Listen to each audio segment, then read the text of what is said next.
మోక్షం కోసం మహర్షులు ఎంచుకున్న 2 మోక్ష మార్గాలు ఏమిటంటే, మొదటిది మహాశ్మశానం అంటే వారణాసి, రెండవది మనోశ్మశానం అంటే అరుణాచల క్షేత్రం.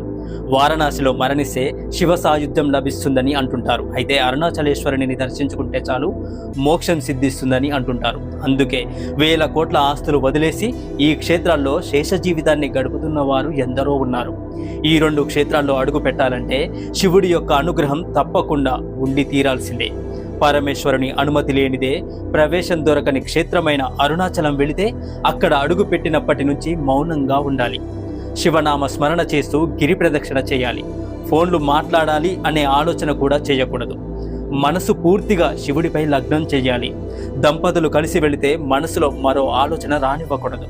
అక్కడ మీరంతా కేవలం భక్తులు మాత్రమే. మీ శక్తి మేరకు దాన ధర్మాలు చేయాలి. ఎవరిని దూషించవద్దు. ఎందుకంటే అక్కడ శివపార్వతులు సిద్ధు